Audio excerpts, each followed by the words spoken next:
Okay, I'm hoping you can see me now. So let me know, dear peeps. Hello, it's good to see you. I am so happy to be here. Yay! Hello, everyone. So we've started. We're about ready to go. I'm very excited. And, I've been rushing around. I've been so busy this week trying to get things done to show you. So the first thing I'm going to start out with, I'm sitting here sewing the binding on my daughter Katie's quilt because her birthday's tomorrow. Today is dedicated to our Katie girl. Yay, good job. All right, so now I'm going to put the close-up camera on and show you that I've got all my binding made. And this is the first Sparrow quilt that I was working on. It's the one I felt like I was so sloppy doing the quilting on it. I was in too big of a hurry and I don't know. So I've spent a lot of time taking out wayward stitches. And now I'm sewing. This binding is one of the colors in the quilt, one of the bird colors. So I said, I'm going to use that for the binding. So it's going to give it a soft edge, which I like because that way the birds really stand out. Now, so I just lay this on top. I have a regular sewing machine foot because I do little more than a quarter inch seam allowance. And the reason I do more than a quarter of an inch seam allowance is because I want it to hold up good. I don't like taking chances. I cut my original seam allowance out 2.5 inches. Now, some people do 2 inches if they're very daring. A lot of people do 2.25. But I just don't, at this time when I get to the end of a quilt, I do not want to fiddle around with hoping I have enough binding to cover the quilt. Oh, that's great. Well, we're glad you're here. Hi, Debbie. So let's see, we've got, I was so happy to see Marcia. And, oh my gosh, look at all of you here. Well, I was going to try to sew down to a corner just to show you how to sew the binding on a corner. So give me just a moment and then to get this done, and then we'll come back and talk about who's here. I think you remember last week I was saying I've got some people to get in touch with because I haven't heard from them. So I did that this week. And I heard back from Betty Meisner, and I heard back from Jody, and I talked last week, soon as the show was over, I called my Michelle. Love my Michelle. And you know, she's the reason that I started this whole thing. I dedicated this show to the whole doing of this channel to Michelle because she used to come sew with me about every week. And then she had to move back to Rhode Island, and I missed her terribly. You know what I want to say? It's tricky manhandling this big quilt. Let me see if I can get it to sit on the ironing board too, to carry some of that weight. Boy, these things are heavy. So, okay. And then that probably means it's going to be quite expensive to mail. But as soon as I can get it done to my specifications, I'm going to mail it to my Katie girl. So, goodness gracious. But anyway, what a week it's been. But anyway, I was talking about contacting the people we haven't heard from. Luckily, Marcia, because she was one that I sent an email to. And Marcia, if you didn't get it, I might have your old email address. But luckily, Marcia wrote a note on comments under one of the shows. So I was able to say, yay, we're so happy to hear from you, because I get worried if I don't see or hear from you. And I understand that we all get busy, and you know, I kind of rotate what channels I watch too. So I never expect you to, hey, you have to check in. It's just when you've been a good active member and you disappear for a bit, I just worry. So sometimes I might just jot you a little note and just say, how are you doing? We're thinking of you. Now, so I talked to Michelle. She had her last surgery with her cancer problems, and it was a repair surgery.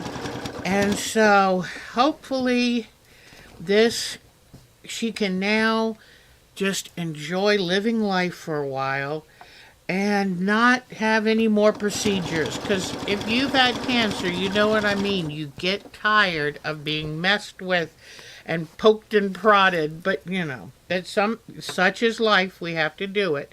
Speaking of being poked, I have not gotten my latest COVID shot yet because I had a stomach bug. And between the stomach bug and the allergies, I had kind of a tough week. And Polly, when she gets here, I'm going to tell her she was right about the pollen. I looked out the window last Sunday after the show, and the cars are yellow again. So it's quite a pollen outbreak. Let me see if I can hurry up and get to the corner here so I can show you. But no, we had a good week. Oh, I talked to Jody too. Not talked to her, pardon me. I texted or emailed her and she emailed back. And I just said, we just want to touch base. She is so busy. There's a phrase that comes to mind. A one-arm paper hanger. But she has gotten a good job, and she had to quit the quilt shop job. But this new job, oh, she sounds perfect for it. And I knew that if she could just get somebody to, you know, she's such a wonderful, kind, smart person. So I'm glad to hear that she's working at a job. She seems to like it. But she is terribly busy right now. Okay, so now I need to bring you over here. All right. Let me get you down just a little bit. What I'm doing is I'm coming up to this corner, okay? Now, when I get to within 1/4 of an inch, oh, sure, Marsha, I will I tell you what, Marsha, let me talk about that in just a moment. Yes. Okay, so I'm coming up to the corner here. I'm going to go off when I hit the 1/4 of an inch mark, I'm going to go off the corner at a diagonal. Okay? Because what I'm trying to do is I'm going to do it slowly. I want to make a clean miter. So I go up to 1/4 of an inch, and then I just take and push the fabric through at an angle. All right, so here is what that looks like. I've sewn off the corner at an angle. So now I'm going to cut my threads, and I'm going to turn my quilt, turn the corner with this quilt.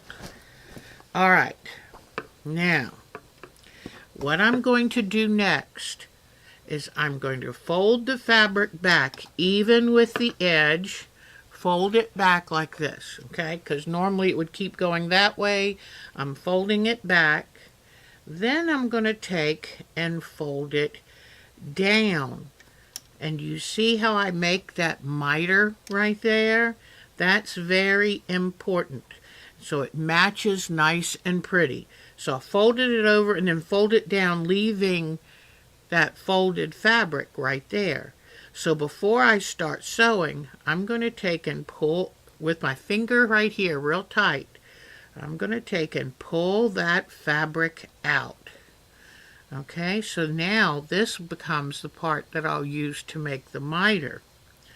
I'm going to show you that one more time. So I've sewn off at an angle, sewn off this corner. I'm going to come in here and I'm going to put this, fold this back on itself. Then I'm going to take and pull it down till it's in line with the edge of the quilt, and this meets pretty good, and I've still got this folded flap of fabric. Before I sew, I'm going to slip this fabric loose. Then I'm going to come over and put it under my needle and go back as close as I can get to that edge. Okay, and the fabric's loose and out of the way. And now, oh, got to lower my presser foot. Sorry, my other machine automatically lowers the presser foot for me and I get spoiled. All right, so now I just keep sewing right down the next side. Okay, and I keep a narrow enough, a small enough stitch length. I don't want it the stitches too long, but I don't want them too short, because if you have to take it out. So, all right, so now I've gone down this corner.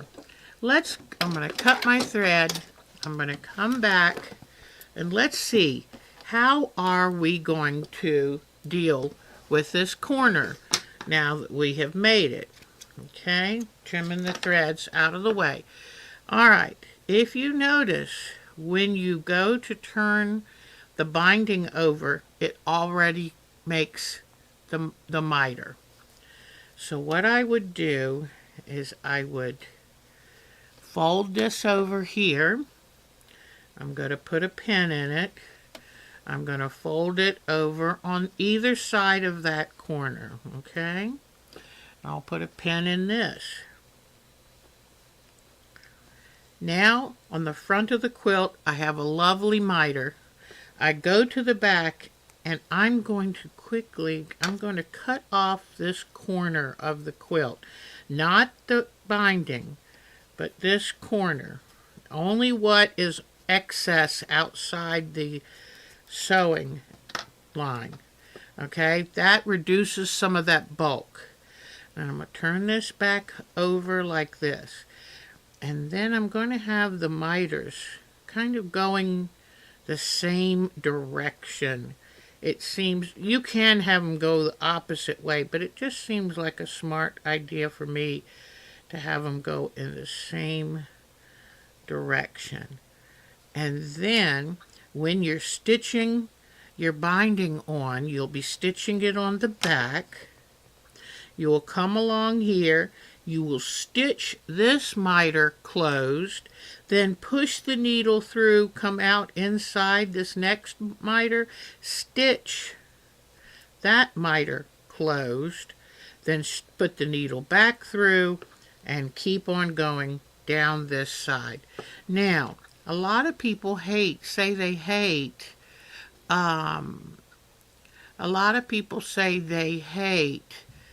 doing bindings. I love it because I reward myself. I'll sit and put something really good on television, sit with my feet up, and bind a quilt.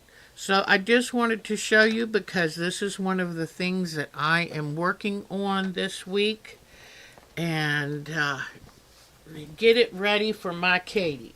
So that's 1/4 of the binding put on with you here by machine.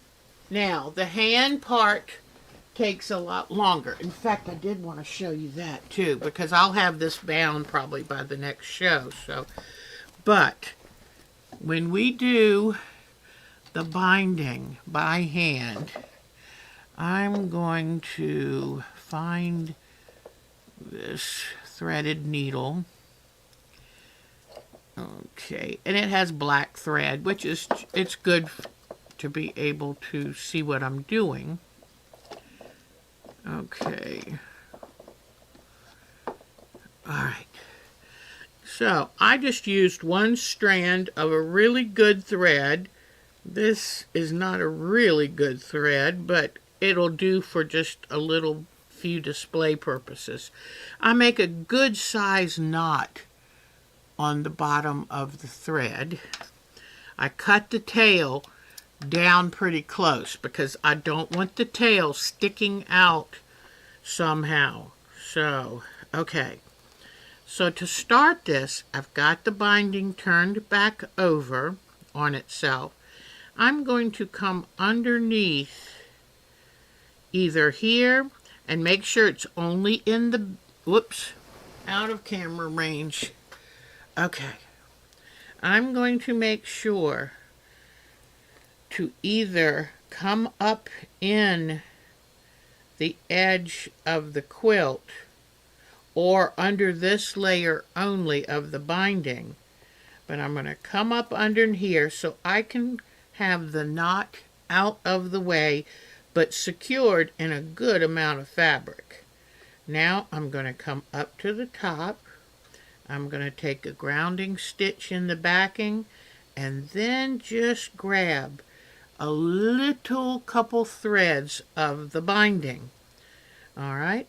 Then I like to think of it as a fish goes back under the water, comes up for a little bob of air, grabs a little edge of that binding, then goes straight back down under the water, and then comes up a 1/4 of an inch or 1/8 of an inch away. So it's just a very simple slip stitch, and it's out of sight. You don't really think about it, but every time go back under. Now when I say go into the backing, I don't mean to come through.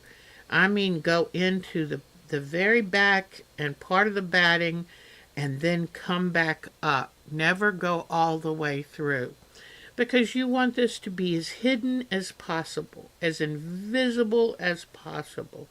So you just go under the fabric, then come up for the next stitch, then go straight back down, and you just bury that thread in the batting, and that way this thread is very, very secure. Now when you're putting the binding on, please use a matching thread, because if you don't use a matching thread, then you will see it. But I will get a thread, probably a gray would work on this, because it's a green, but it's so grayed down. I don't go, when I start a quilt, I do not go buy matching thread. I use gray everywhere I can, look through my stash of thread, get the closest I can. But the only time I buy matching thread is if I'm doing an outfit, a garment. So, all right, so let me get this all folded up, and I will come back. Let me come back to the main screen so I can get this quilt folded up, and I'll take it upstairs. A lot of times I'll put a rubber band around this. Now, you might have a really good way of stabilizing or keeping neat your binding, and we would love to hear. Share it with us. We'd love to hear what you do to keep. A lot of times when I'm sewing on the binding, I'll throw the binding over my shoulder, and that way it'll unroll behind me and not be in my way. But sometimes, you know, I'll just use any little rubber band or hair scrunchie or whatever to hold it. And then I'm going to fold this back up and take it upstairs, because I think that there is an Acorn program or a Netflix program that needs my attention when I sit and finish binding this quilt. Then, once I'm done with cleaning up any mistakes or wayward lines of sewing, then I will make sure to put a label on this so that hopefully one day somebody will see that quilt and say, "That's so pretty, where did it come from?"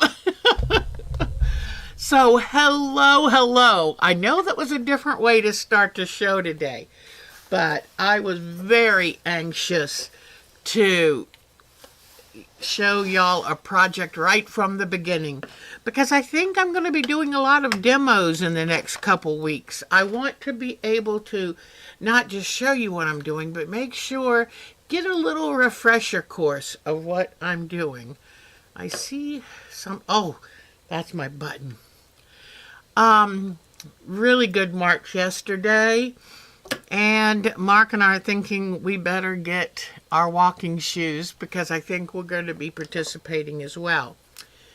I have run through 2 spools of thread lately. I love that. Now when I see these, I'm going to string these up for this year so that it makes me feel like, see, you're accomplishing something. And when it comes time to order some new thread, I will show you I found a new source. Because I was really worried when Joann's closed. It's like that's where I normally buy my thread. So, you know, we have to adjust. The world's changing. So, okay. So I told you that I talked to or texted Jody. She's doing good, seems happy, just very busy. And Betty Meisner and Marcia contacted me on the thing. And Marcia, I will definitely talk to you. I know what, Marcia, I'm going to use my email address. That way I can give you my phone number. So it's our time to quilt at twc.com. All right. And I hate talking on the phone, but texting is a great way to reach me. So, and Marcia's our moderator. So that is a good thing. Okay. So, and happy birthday, my Katie. She was born in 1981. I'll let you do the math because it just makes me feel so old. So I can remember the morning I had her. She had the whole hospital room, the operating room in stitches because she let everyone know that she didn't appreciate being yanked out of a dark, warm womb where she never had to feel hungry or cold or have bright lights. So she let everyone know. And I had welcomed in 15 residents and said, yeah, come on in. The more the merrier. Let's have fun. I had them C-section and because they were all big babies. Oh, that's great, Cheryl. And so I was awake, you know, just had local, or what do they call them when they do them in your spine? But I just had that kind of anesthesia, so I was wide awake and happy. Had not had to go through 16 and a half hours of labor like I did the first time and then have a cesarean. So this time I had makeup on. I was ready to meet my new baby. And boy, she let us know she was in this world, and she has ever since, and I could not love her more. So, okay, now let's see who is here today, because I love seeing how many people. This is wonderful. Marcia, I love my Marcia. Cheryl Hogan, you are such a doll baby. Charlene Lawson, yay. Kathy Klein, love our Kathy from Illinois. And Kathy is, I see her in the most unusual place. Not unusual. She loves learning and visiting sites and seeing things, and it's wonderful. I get so tickled when I see her name in the chat registry of a show. So Josos, yay, Josos is here, and she sent 2 more pictures, I think. One of a garden photo of a beautiful daffodil. Right now, my dogwoods are blooming. My double file viburnum just started to open. It's just starting to open up. I've got some spirea blooming. I mean, it's just spring is busting out all over, and you can't help but get excited. So soon, probably next weekend, I'm going to go start buying my spring flowers. It's crazy. It's crazy already. Okay. So Charlene is here. Joe Sews, thank you for those pictures, dear heart. Debbie is here. Polly's here. You hate binding? We'll have to work out something because I love binding and I'm really good at it. So Polly, we'll change off for something, okay? And Polly, you were so right. My allergies have been acting up terribly. So, I carry tissues, handfuls of tissues all the time. Okay, and I take medication, so, but, thank you, Joe. Joe's a wonderful moderator reminding everyone. It really does help when you subscribe and you hit the like button, so thank you. So let's see. That quilt is heavy, thank you. Fold the quilt up as small as you can, place it in a plastic bag, vacuum the air out of the bag, and then put it in the smallest box you can use. I love that. What a great idea. Okay, let's see. Pat is here. Hi, hon. Oh, it's so good to see all of you. So I'm going to try that new method. Shelley Sews, we have someone new. Welcome, Shelley. We're so happy to see you. Here's our Mary is here. Oh, gosh. You don't know. I smile so hard my face gets sore. So good to see you. Shelley likes to hand bind too. It is very relaxing. And I'll give you a hint if you have to take a long car ride that you're not looking forward to and you're not driving, that's the perfect time to bind a quilt. Easy peasy, simple. So, and if it's in the winter, you stay warm at the same time. So, Jo So says she's too lazy to bind by hand.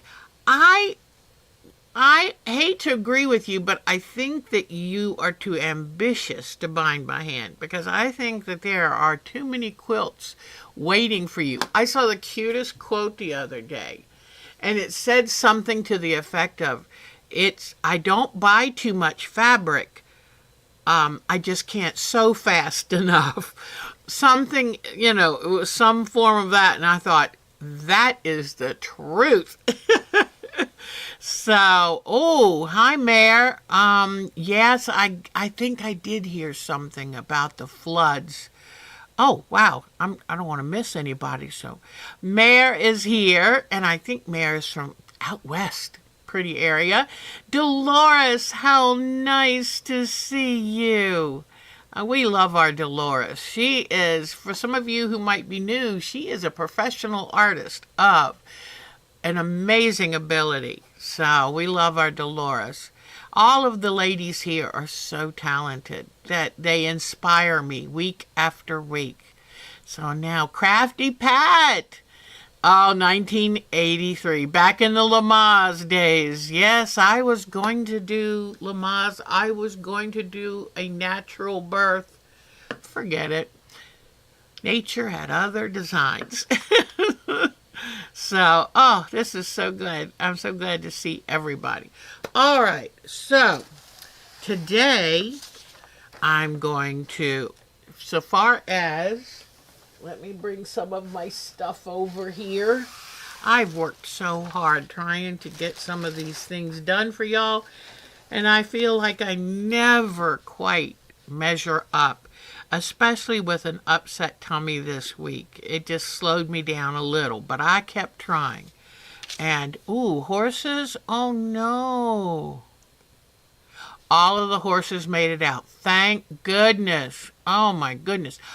Pat, congratulations to you and Don on your 44th. That is wonderful, Pat. Both of you are so sweet and lovely, and congratulations. Here is the hand embroidery we've been working on. It's 3D embroidery. I hate to say it, I had no time to do it. I apologize, but I'm not Superwoman anymore. I gave that cape away long ago. I tell myself, Deb, stop feeling so bad. Don't beat yourself up. You're doing the best you can. So, anyway, all right. I was going to tell you, the rainbow stencil quilt is on the frame. Yay! And I was going to talk to you about that too, because I always say something's on the frame or I just got it off the frame. But I don't talk about like what kind of batting do I use and where do I get my backing? I mean, what do I use for back? Oh, thank you, Marcia. Thank you. And so Mare said she had both girls by natural birth. Oh, man. Oh, my gosh, Mare, I'm surprised you made it to the hospital.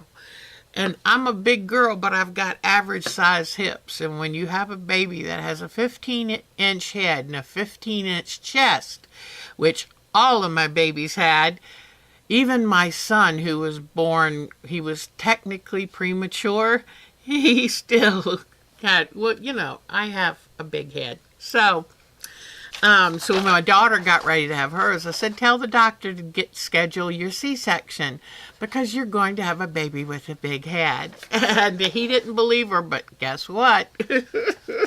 So anyway, okay.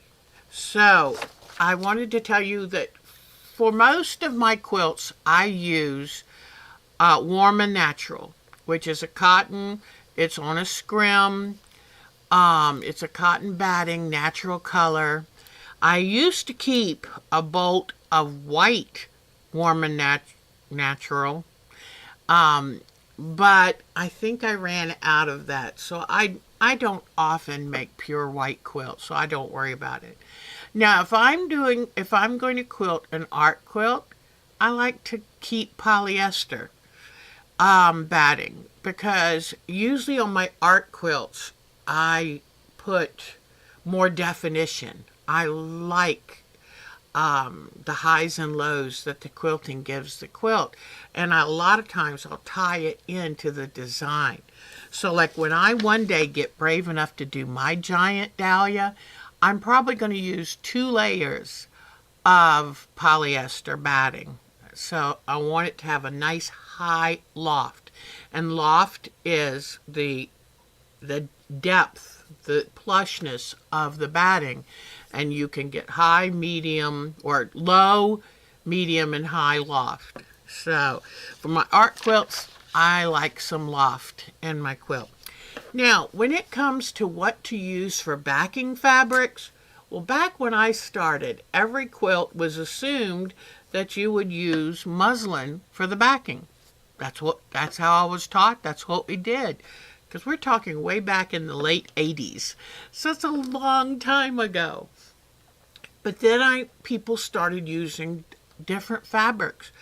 Now, some people try to make the back of the quilt as pretty as the front of the quilt or as exciting or use up all their little pieces.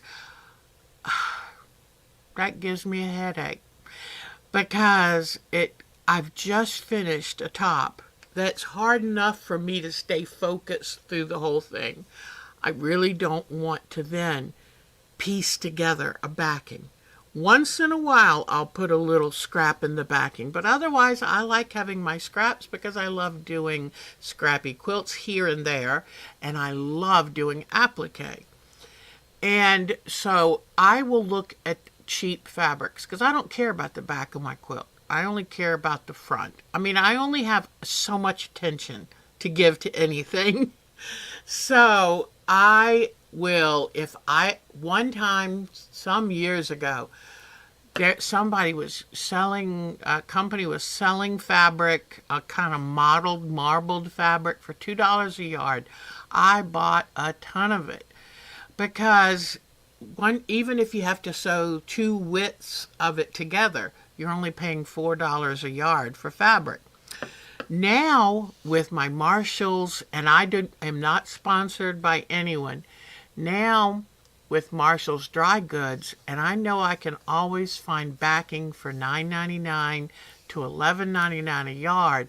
That does make it awful easy. It's 108 inches wide. I rarely do anything over 108 inches. And it's just nice not to have to piece together backing. But a lot of what I would stock up on, like when Connecting Threads would have some of their amazing sales, I would go buy yardages and colors I knew I was likely to make a quilt in. Now, if and when I make my Jenny Beyer Moon Glow, that's going to have a very nice backing, because I will have spent a lot of time, a lot of money, and a lot of love and reverence will go into that quilt. But otherwise, I just buy inexpensive fabrics with the general color scheme. I keep them in my stash, folded on bolts, and a couple of my colors, I seem to use a lot of blue backing, so I need to probably go ahead and get some more fabric. But I just thought I'd let you know. And if I have to piece it together, I take off selvages. Always take off selvages. Selvages is where the shuttle, the weaving shuttle, comes here in through the edge, turns around, goes back. That ends up being the edges are very stable. They're also very unmoving, because they get a lot of, with having, that's where the weaving starts going back the other way. They don't tend to flex or stretch.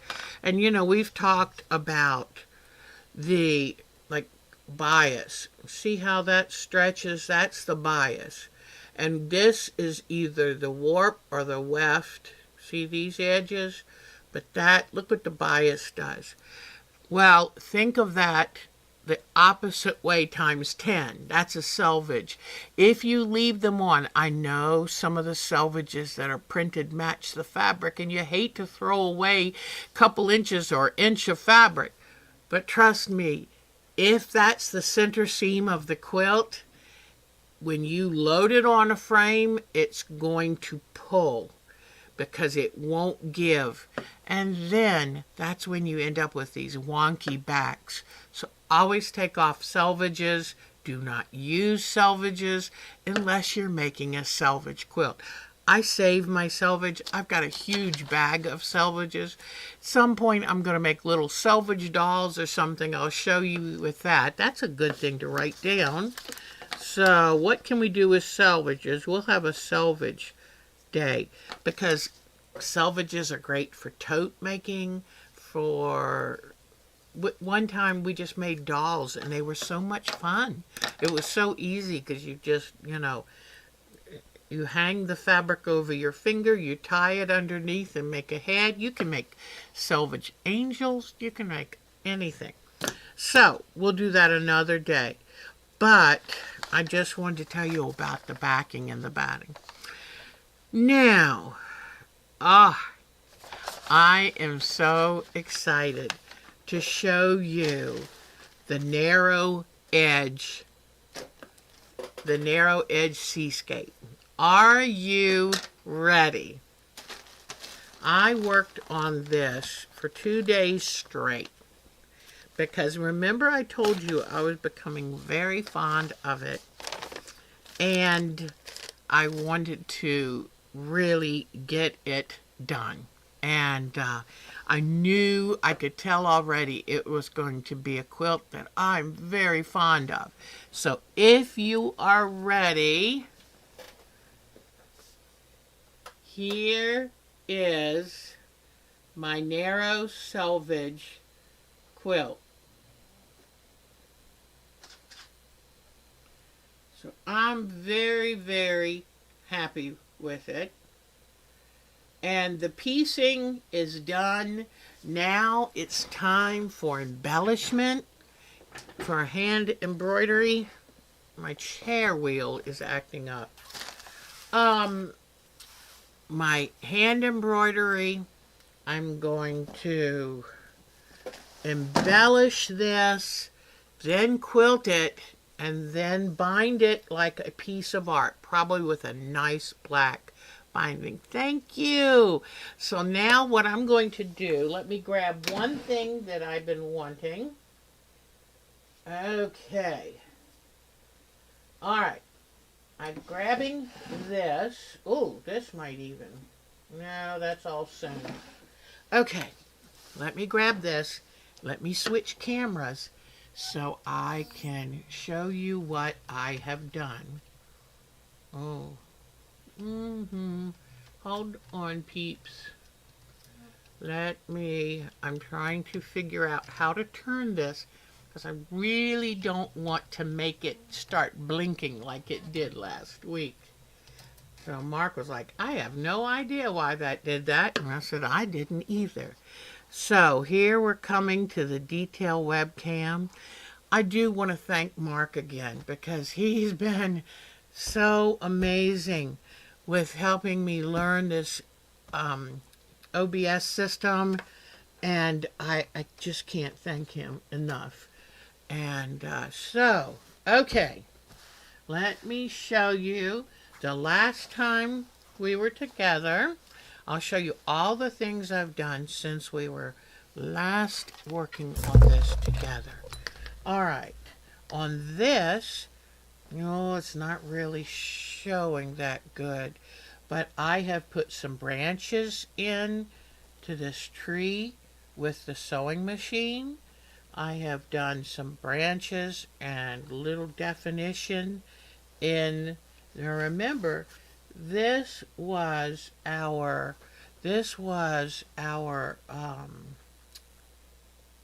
confetti. I did the leaves like confetti. Put a piece of fusible down, and then laid the little cuts. I cut a bunch of triangles, laid a little cuts on there. So now I've given that some definition. I have sewn down the seagulls, the seabirds.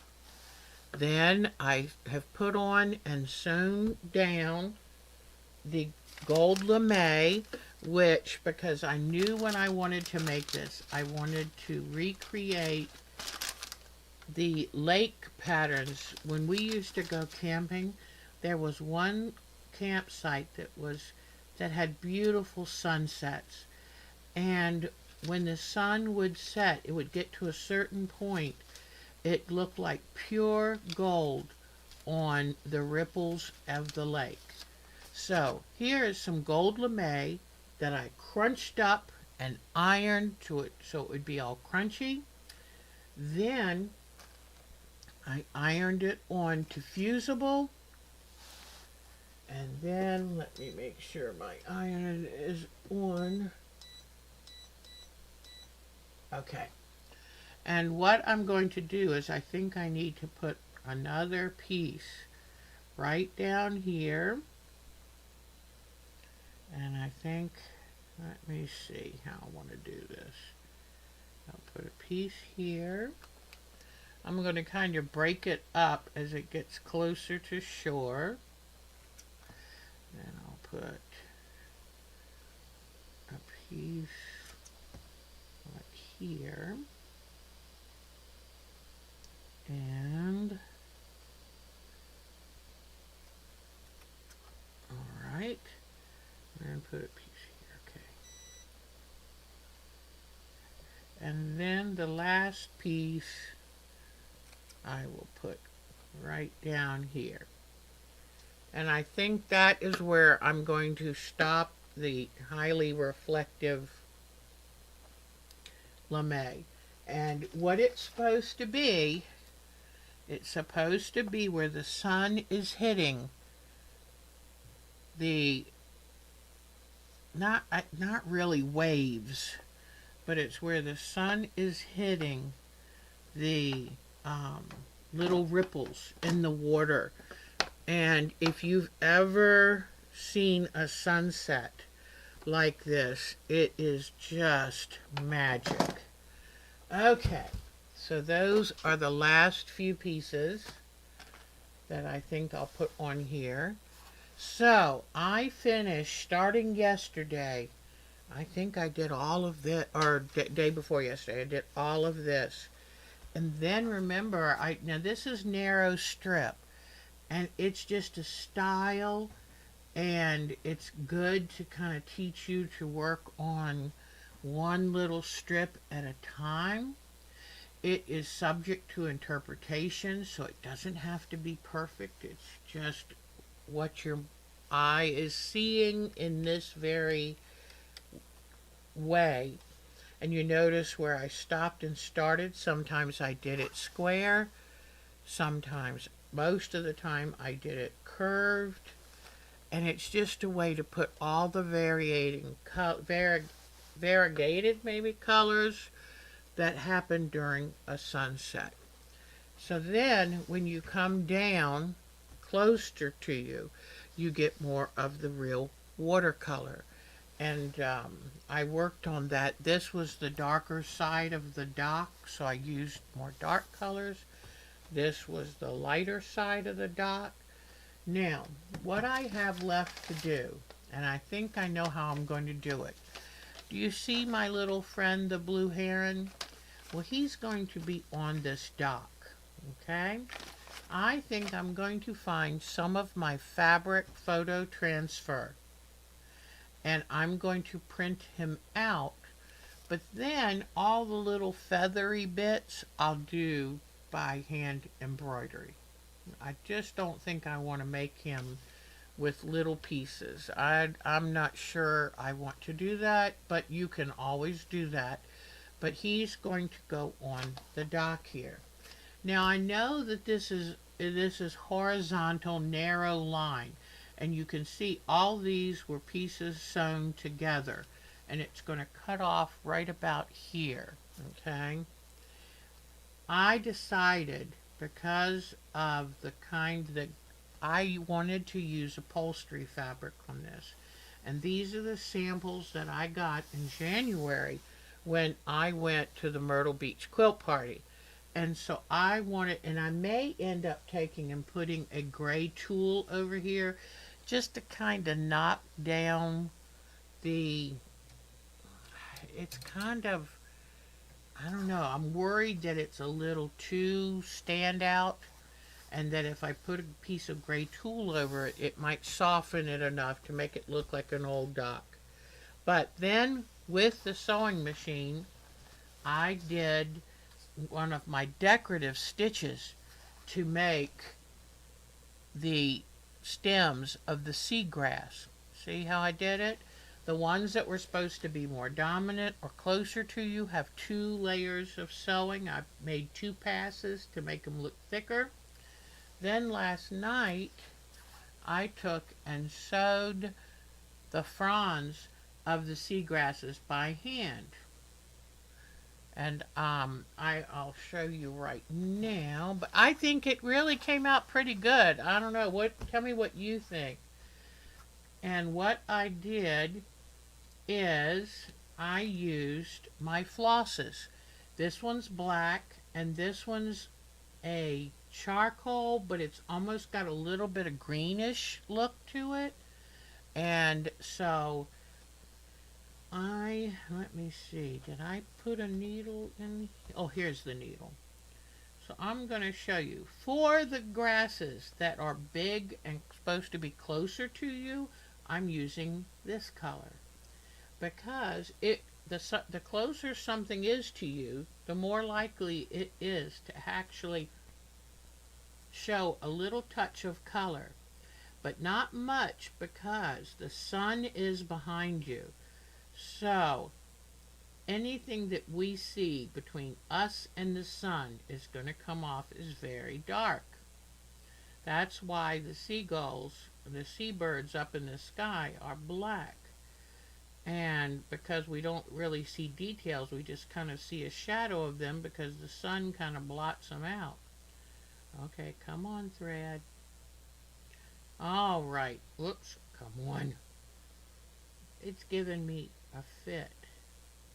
Miss Bonnie would say, Deb, Smooth out your thread. Yes, ma'am. I'm not good with this stuff. I'm very impatient. I just want to get it done because I'm already thinking about my next project. Let me put my glasses on to see if I have all the threads in the needle. Yes, I do. Okay, good. All right. So I'm going to get a good size piece of this. Now, when I do the sewing, let me turn on a fan. I was getting warm down here.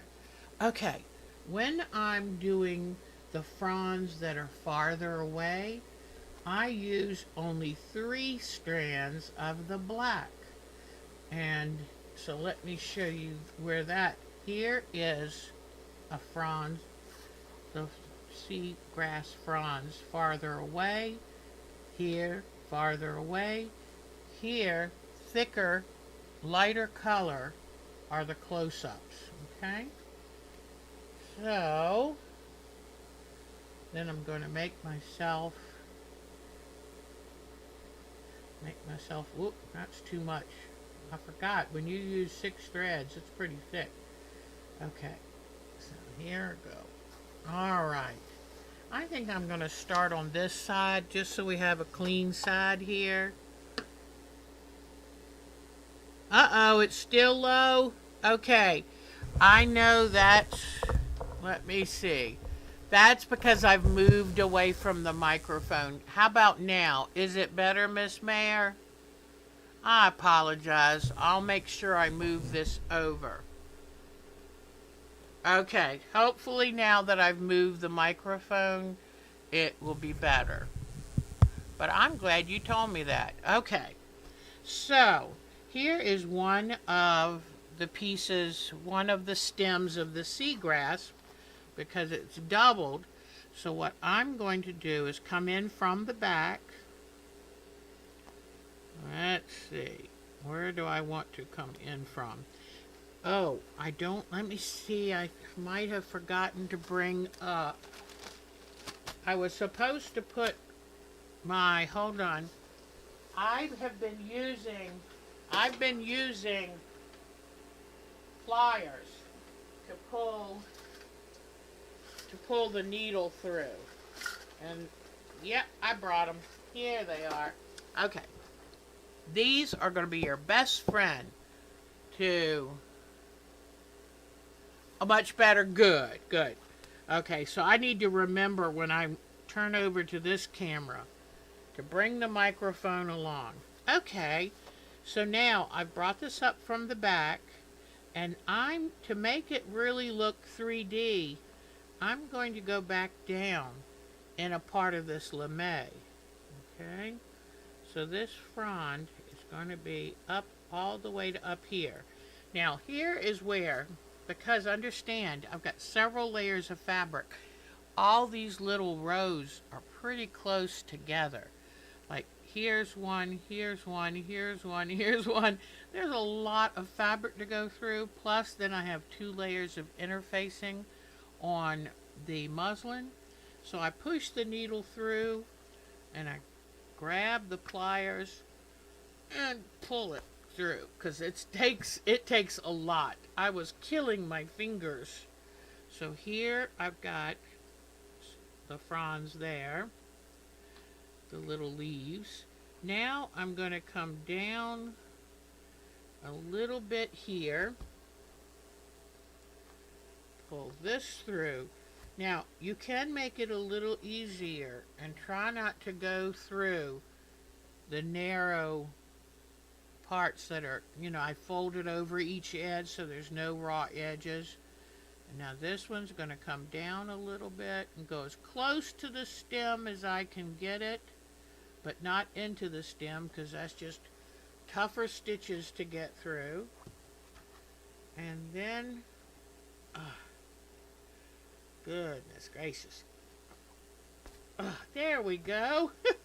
I told you, I asked Mark last night after trying to struggle with it. I said, do you have a pair of pliers handy? And then I'll come down.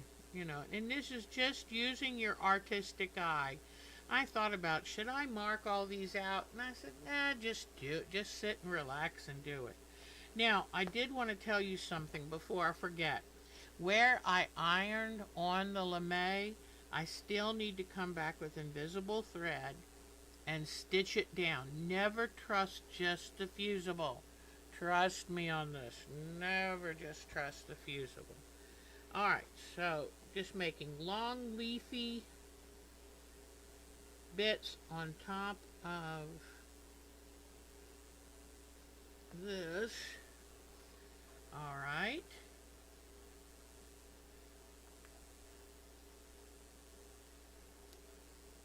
Oh, goodness gracious. Okay. Now, you might be thinking, well, Deb, why didn't you just use the sewing machine? Because moving this around under a sewing machine was just not something I wanted to do. You can do it. You could put on... the problem is you couldn't get a thick thread like this through the top. You would have to do it bobbin style, and then that would mean you would have to wind a bobbin with this kind of thread and stitch it upside down. That's a whole nother thing. You can look that up on YouTube. But here we go. Pardon me for coughing. I tell you what. The pollen is unbelievable around here. Okay, so now do you get the drift of how to make these fronds on your seagrass? And I think it's really pretty. And I have 1, 2, 3, 4, 5 more leaves to put on this. So I want to make sure to get that done. Then I brought over this little rope, because when I looked at the inspiration photo, let me show you that. See the rope laying along the edge of the dock, both sides and down across the end. I said, what a cool thing to embellish this with. So I said, well, I think this, it might not be too big, but it might be a little bit too big. Well, with this cotton, I can pull off. If I wanted to, I could just pull this off and lay it. That looks a little thin. So maybe I'll just pull off one of these plies, I think they call them. So there's 4 plies. 1, 2, 3, 4. Maybe I'll just pull off one of the plies, and that brings it down probably to pretty good size.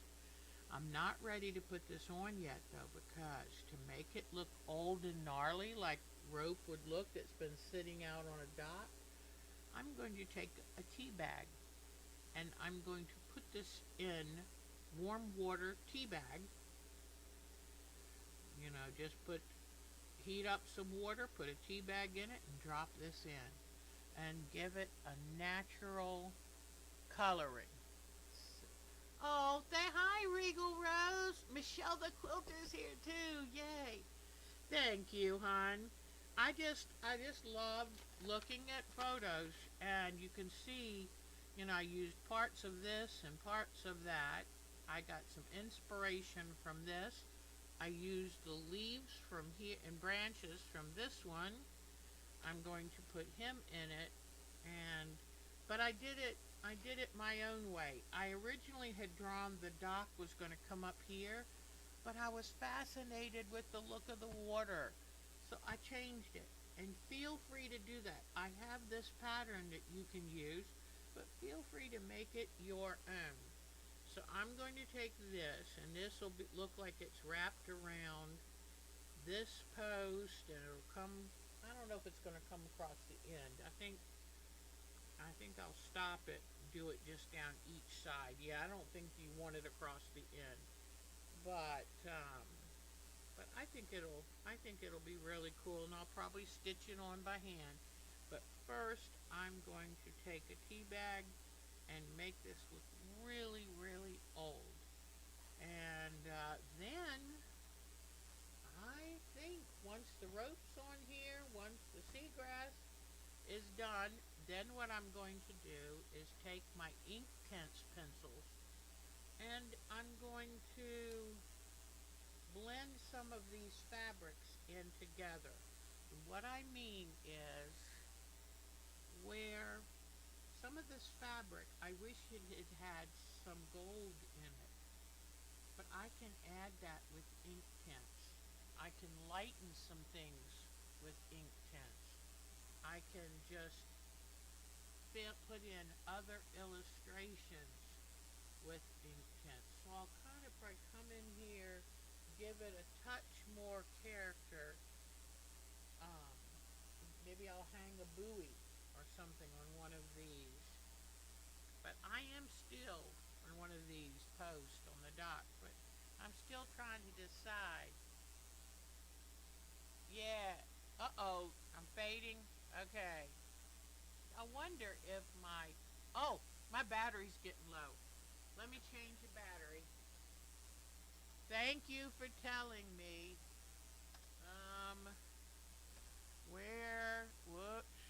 Where's my battery?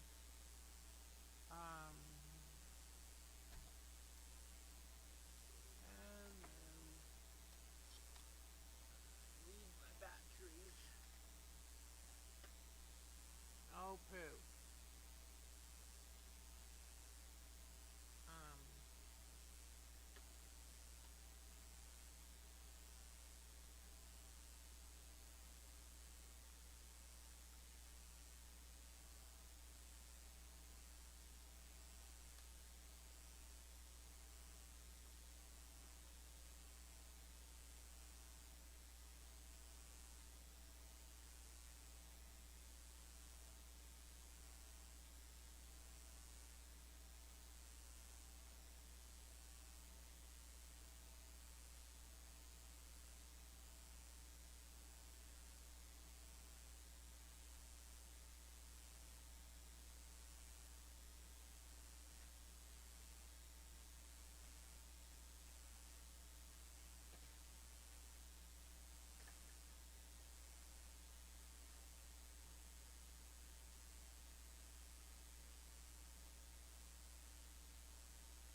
Okay.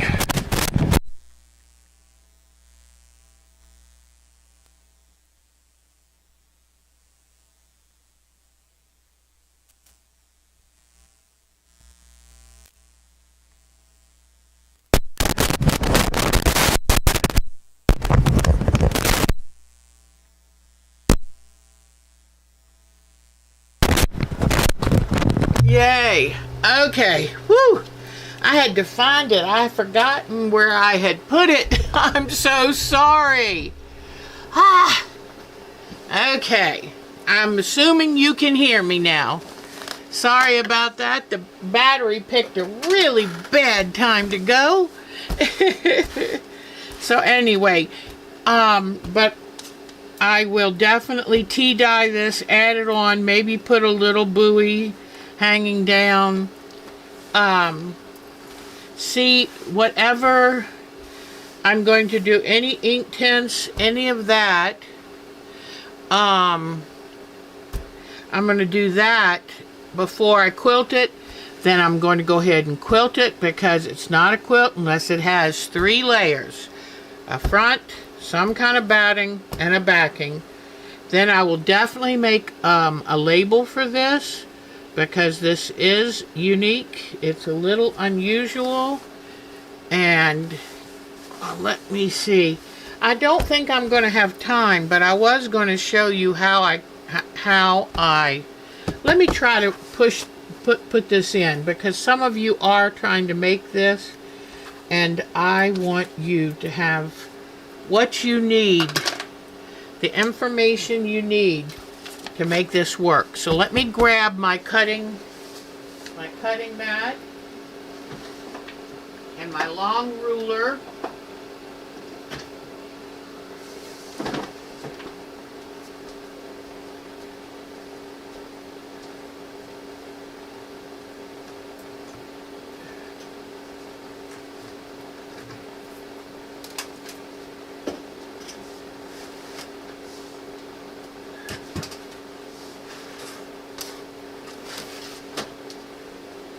Okay.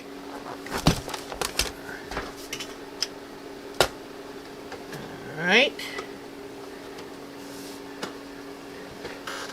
Alright, now I was going to show you how do you cut up an art quilt.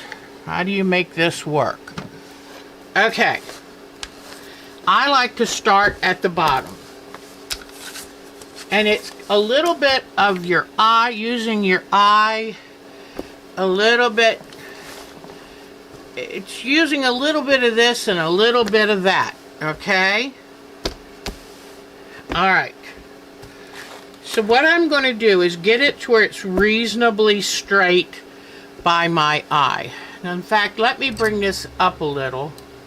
I think it'll help us if we raise this up a little. Okay, so, and I look and kind of look at the mat.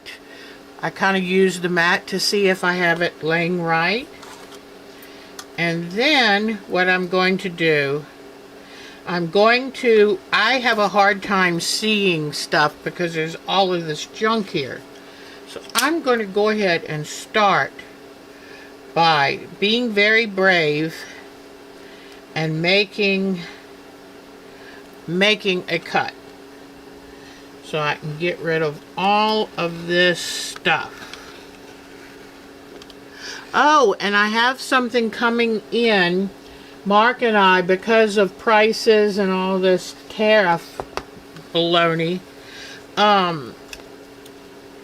we said whatever we think we're going to need for the next year, get it now, whatever. Okay, that's looking pretty good. I look at it and go, okay, how's that looking? But I do see one problem. I see if I put this at about a ½ an inch along, this side still comes down. So what I do now is take it off this end, line this up where the cut is good, and take off this. But what I have coming in, I meant to tell you, is finger cuts that are that cut resistant fabric, because after I ran my rotary cutter into this finger, I thought, okay, once you've gotten cut, let's now get straight. Alright, so I look on here, it still looks pretty good. I'm straight along the ruler. Now I'm going to start the sides. So you have to make sure, you just want to make sure you want to make sure that you put the line of the ruler, and I kind of look up the quilt to see where do I want this, where do I want this to stop. Look up the whole side, make sure I'm cutting it right. Then since this is on the line here, line this up so you know you've got a square corner. So where this lines up, then by lining this up with what you've already cut that you now know is straight, you can work it the rest of the way. As long as the ruler doesn't move, you have a straight cut. Then you bring this up, you line the ruler along the part you've already cut. And when you do this, then you know, as long as you line it up again, you know that going all the way up is going to give you, you now have two straight sides. Okay? You now have two straight sides, and I'll show you this way. I'll put it right up against the line on the ruler, and then you'll see where the line is up the side, and that looks pretty darn good. Now it looks like it might be a little off here by the camera angle, but trust me, it's right the same place both sides.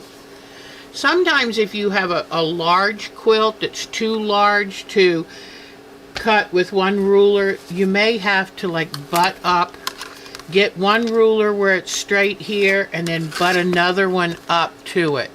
Because, not all quilts are this size. But luckily with this one, this is pretty straightforward. Alright, so, and I only trim up a quilt once all of the pieces are put on it, and I don't have a whole lot of stuff to do on it that would distort the quilt. So, everything that's going to be sewn on is sewn on. Now it's just embellishment, okay? So now I have this side of the quilt that I already know is straight. I have it right along a line, right along this line right here. So as long as my end of my ruler lines up right at the edge of this line, then anywhere I put it, I know then that it's straight, that it's going to be another square corner. They kind of build on each other. Now I was thinking of something, but I think I'm going to know how to do it. What I'm going to do now is decide where I need to cut this, line it up, make a square cut. But one thing I liked, and it's hard to do, sometimes you have to go back over it a little more. Be very careful, don't cut yourself. Because I was pressing pretty hard. When I go through this confetti part, there's lots of layers of fabric. And I'm kind of sad to cut through the confetti because I thought when I saw it sticking up, I said, wouldn't that be fun to have that come out into the border of the quilt? But then I said, okay, that would be pretty hard to do. And I'm going to line this ruler back up, make sure I've got it straight. Yeah, I knew that, it was so hard to cut through the sleeves, I didn't quite have it straight enough. Okay, alright. Now, what I've decided to do, I think, is when I put the border on, I'm going to cut up some more triangles, some more confetti, and then on the border put some fusible and lay the confetti down and iron it, because I'd like this to, it's like in movies they call it breaking the fourth wall, when you look at the camera, which is an interesting technique because it confuses the watcher a little. It's like, wait a minute. But it's a cool technique, and I'm going to do that with this. So when it has a black border, frame border, these leaves are going to come out in a natural like pattern onto the border. Okay? I love doing stuff like this with my quilts because it just gives them a little whimsy, and it's just fun. Just fun. Okay, so it's looking pretty good every other side. So what I can do is up top, match the ruler with the edge of the fabric because I already know that's straight. I've got to decide where I'm going to cut it. This can be tricky. I've got a seagrass that I would like to save here, but look how far it goes in up here. So goodbye seagrass. I need to cut at the shortest point of the fabrics. So I line up the end of this ruler really good with the shortest parts of the fabric. Then I press down really good and come right up the top and trim. Okay? Then now I can move the ruler down because I know this side is now straight. So as long as the ruler and the fabric are even here, there we go. Then I can cut the rest.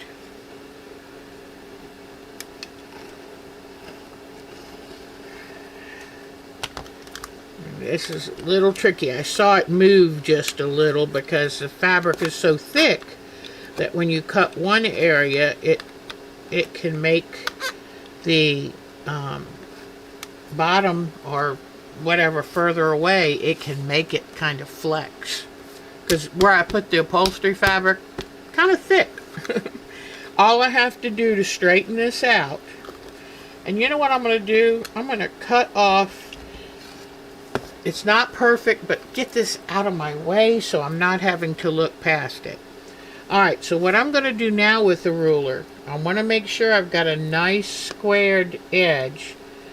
So I'm going to put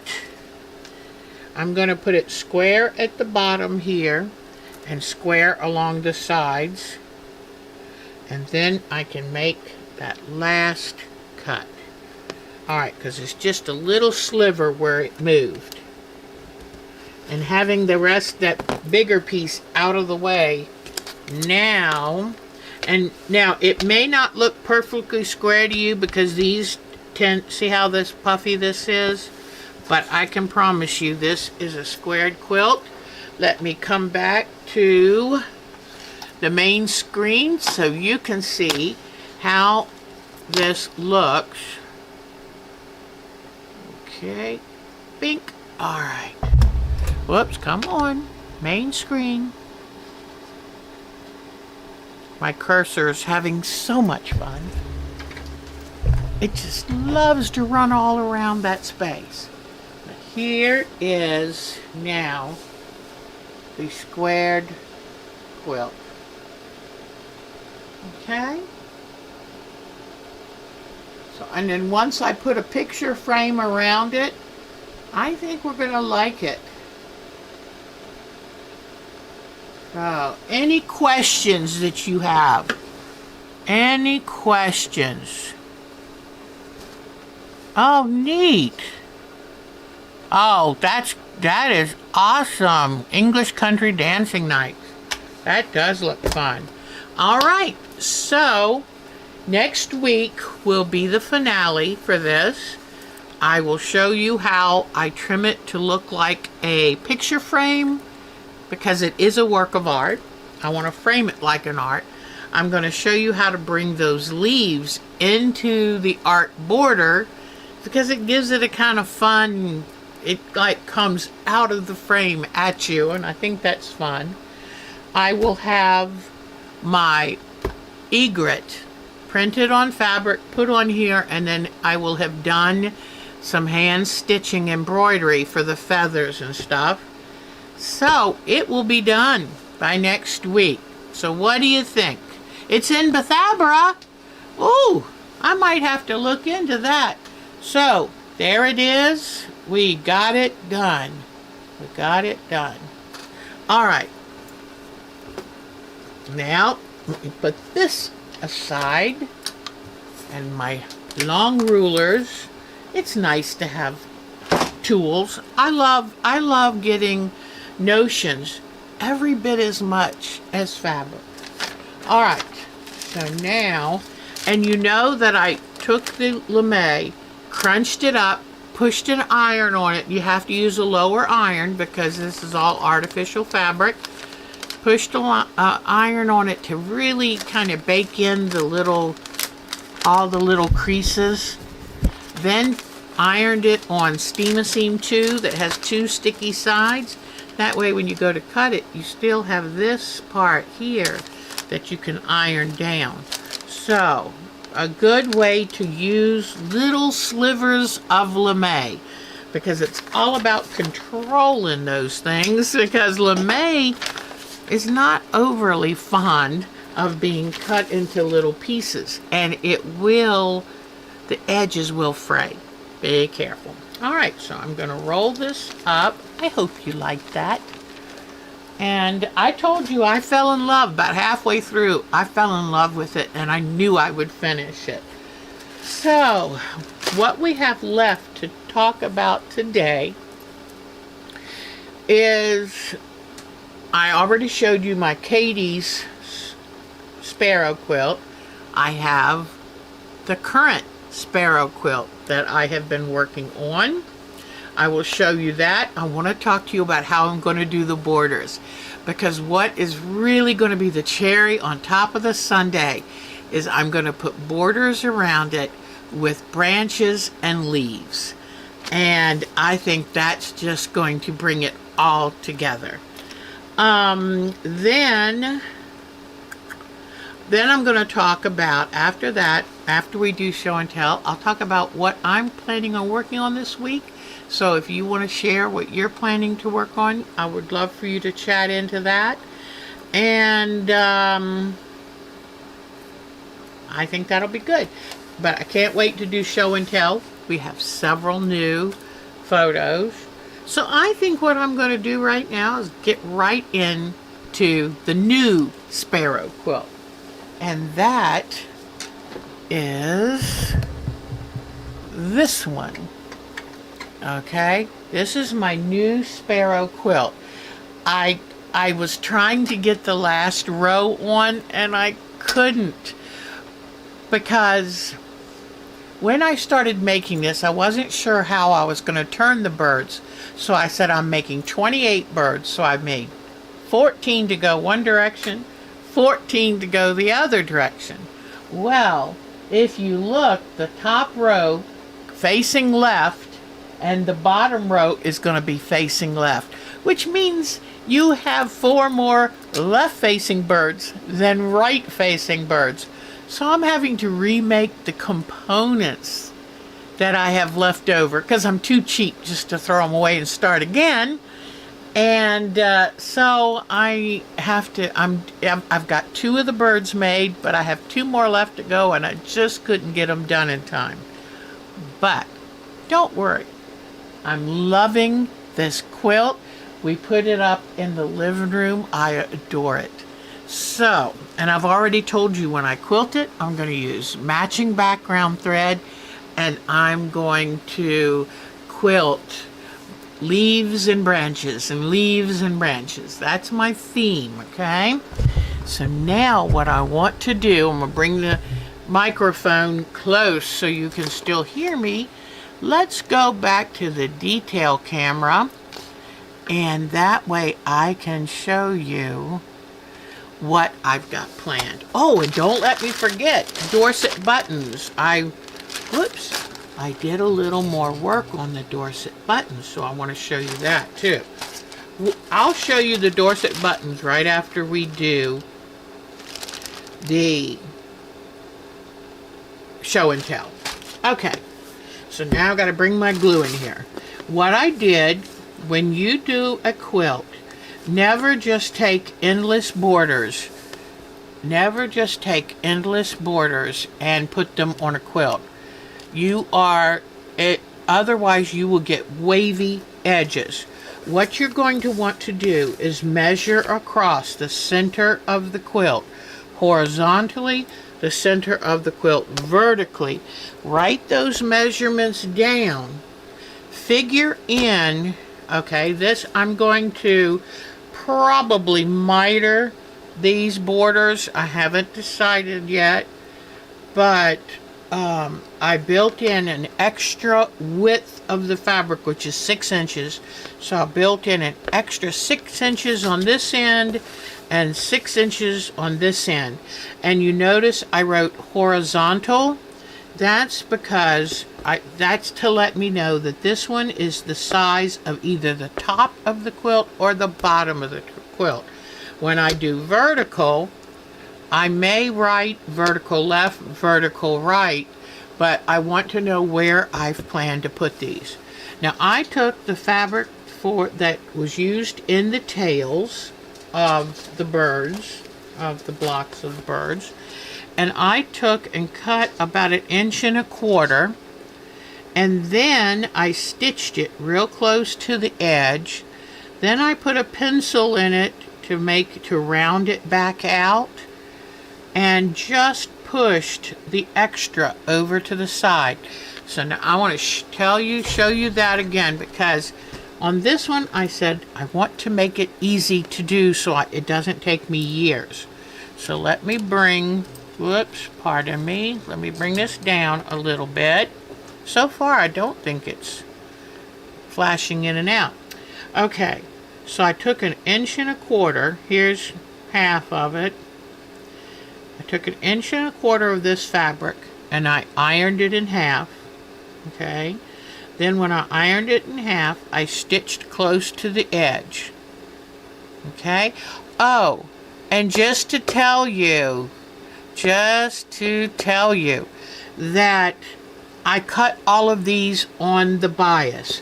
I took the fabric and laid it out, so tall and wide, laid it out, and I drew a diagonal line, and I cut all my pieces off of the diagonal. The reason is because I wanted it to have a nice curved appearance, and you have to be able to have a little stretch in it to do this. Okay, so you just lay your fabric and you go I put the ruler where the 45-degree line was along the bottom, which meant when I used the slot to cut it, boom, it went right up the diagonal. So then I ironed it wrong sides together, stitched right along the edge. Then I wanted to have it to fully come out. So by taking a pencil and running into the little loop, I could then take the iron and iron this fabric to one side. Okay, then as I pulled it out, I gently laid it flat and ironed it again. Now that's much easier than just about any way I know. I've tried to use those little metal things that are supposed to turn it into bias trim, and it's too fidgety. This just seems very, very practical. And as long as you got it rolled so that the seam allowance doesn't show from the front, there, you've got no raw edges. How easy is it? Then what I did, because you know I am nothing if not practical, I used good old tacky glue to glue it in place, because I hate doing applique when there's pins everywhere and they stick in you. So by taking this trim and tacky gluing only along the middle, I drew the glue out, then laid this down in place, then ironed it, which set the glue. And these, I did the same thing. But I want this to be easy peasy. I don't have to think about it. Hello, Mitty. I love our ladies. They are so amazing. Hello, ladies. Okay, now let me show you what I've got in my magic bag.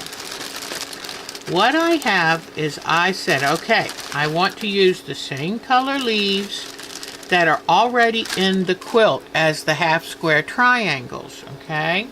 Let me bring this up a little. All right, then I want to take, so what do I want? What kind of leaves am I going to have? What shape do I like? I knew I wanted something a little flowy, a little pretty, but still based somewhere in reality.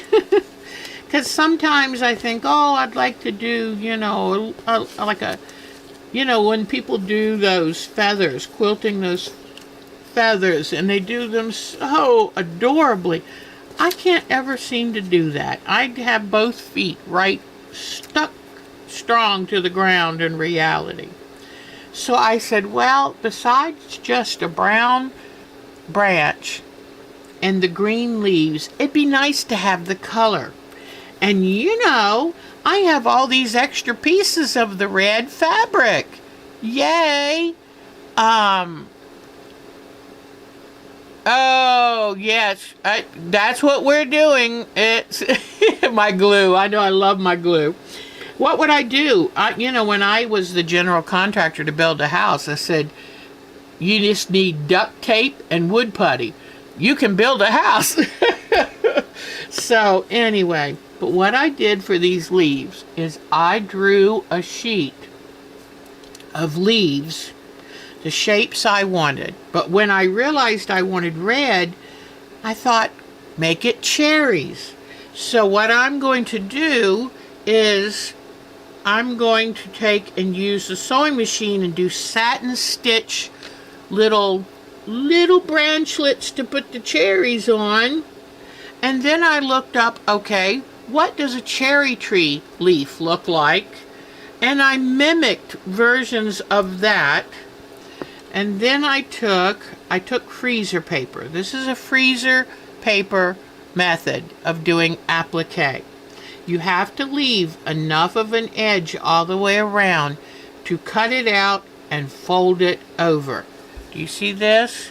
You can see where I drew my leaves. I put it on the fabric, cut around so I had enough to fold over the pattern.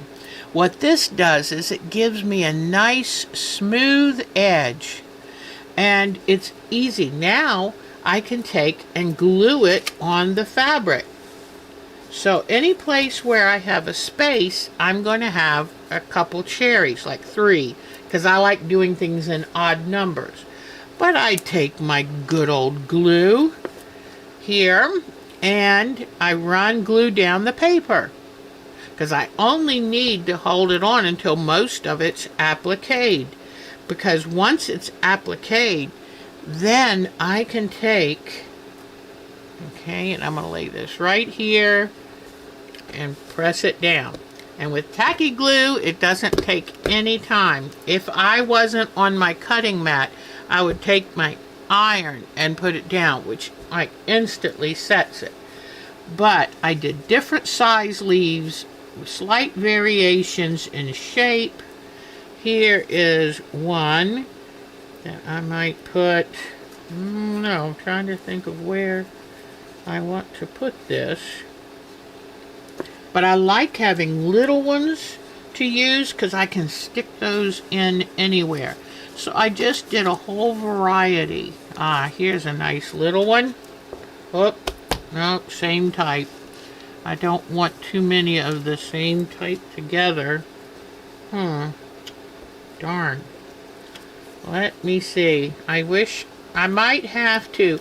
And if you have to pull it off, you can do it. But it's going to be hard.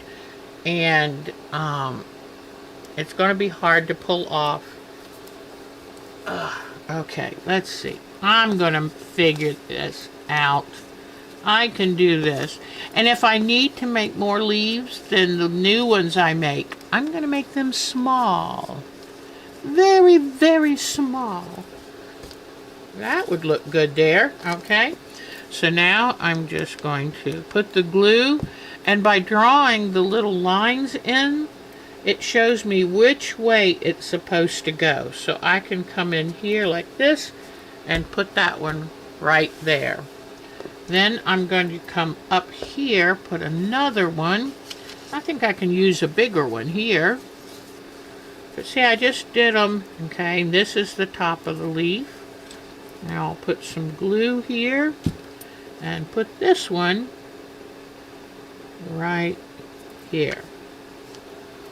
And I just need to leave a little room for the little cherry stem. That's what I meant to say, the little cherry stem. Alright, so now while I'm doing this, and I used my glue stick to run glue just along the edges and then turned it over and pressed it.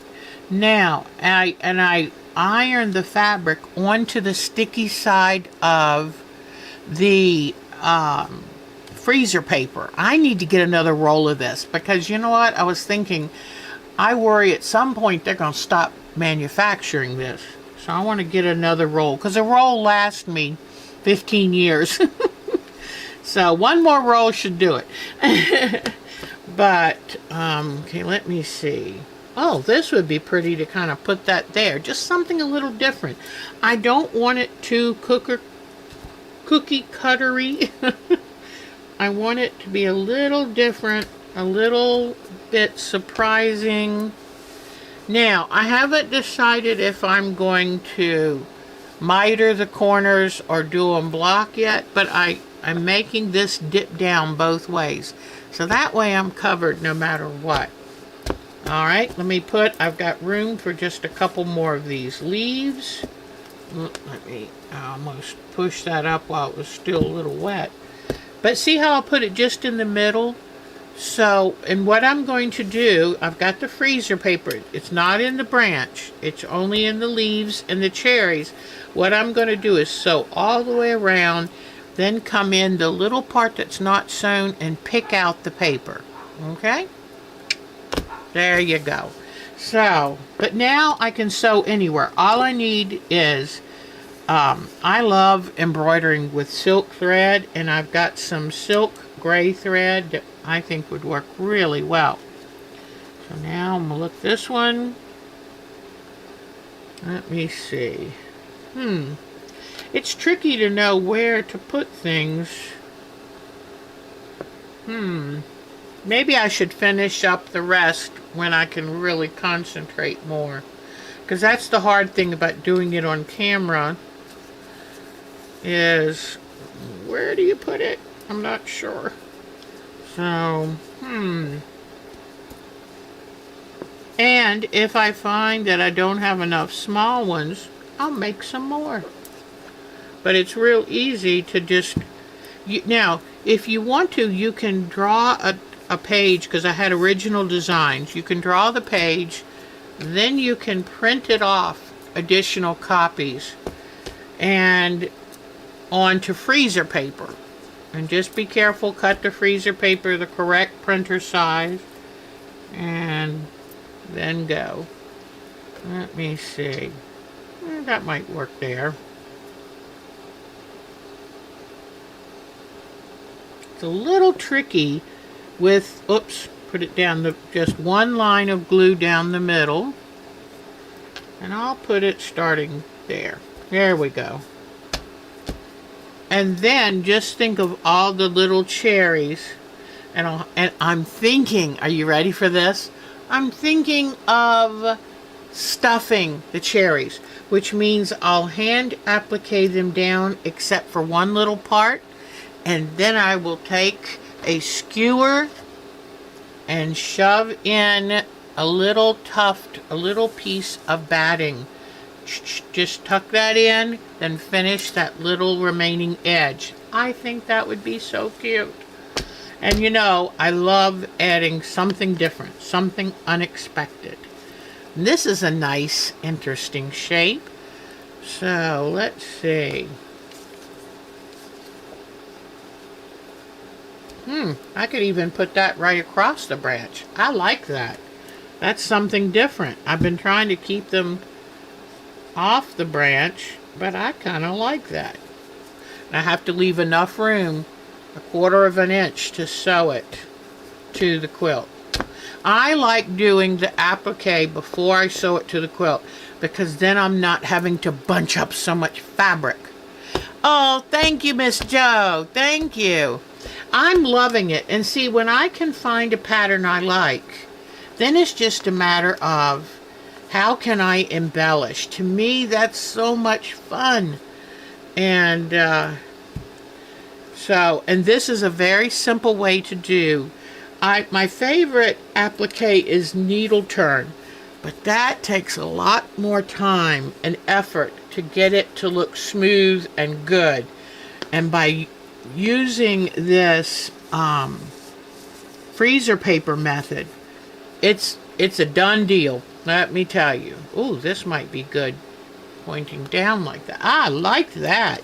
So see what I'm doing? I'm trying to give it a more organic feel, and I know that word is overused, but I have decided not to cut and glue these until I'm ready to put them down because they're so small. But you just iron the freezer paper on them, leave space, glue around the edge, and flip the fabric over. And it'll be so pretty to have these touches of red all the way down the border. So it just brings a little more into it. But the main thing is, I won't have, I don't want to overdo this to overshadow the quilt. So by using the same fabrics, I feel like I'm kind of bringing it together. So, and not, because you don't want to overshadow all those sweet bird blocks you made. All right, so now it's time for show and tell, and then the hardest Dorset, or actually it's called shirt lace button, the hardest one that I couldn't do in my class the other week because my hands hurt. Guess what? I did it. So I'm so excited to show you that I stuck with it, and I'm going to give you a hint that made it so much easier. And then I've got another button to show Miss Mary, because I know that she actually got stuff and was wanting to do it, and that's exciting. So I'm going to show Miss Mary again. So for right now, let's go to photographs, and whoops, let me get my cursor corralled. And I'm so proud. I took my medicine to help slow down my hand tremors, tremors, so my hand's not shaking so much. So show and tell. I'll bring this up, and then I'm going to take it over to here. Yay!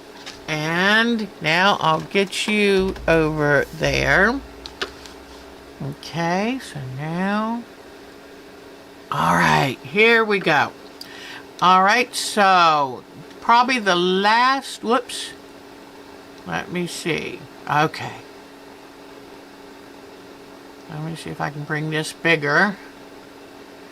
All right, whoops. Let me see. Hold on. I'm not sure I have, nope, I don't have it. Hold on, one. I know I've got to bring this up and put it over here. You can teach an old dog new tricks. I'm so proud. So here is a wonderful quilt made by our Alberta. I love it. This will probably be the last week we see these. They're wonderful, and I appreciate it. Okay, now let me see. Previous. How me to.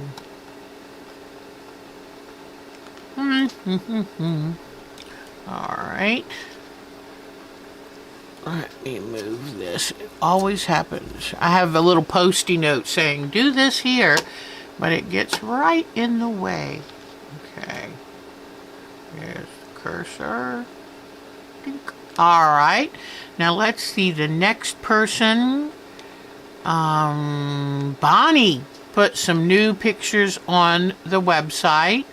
Here is... Oops, let me make this a little bigger. Okay, whoops. Here is a beautiful block that she was doing for April. I love her work. That is just so, so pretty. Isn't that beautiful? And she is amazing at her applique work. All right, then I have another one from Miss Bonnie.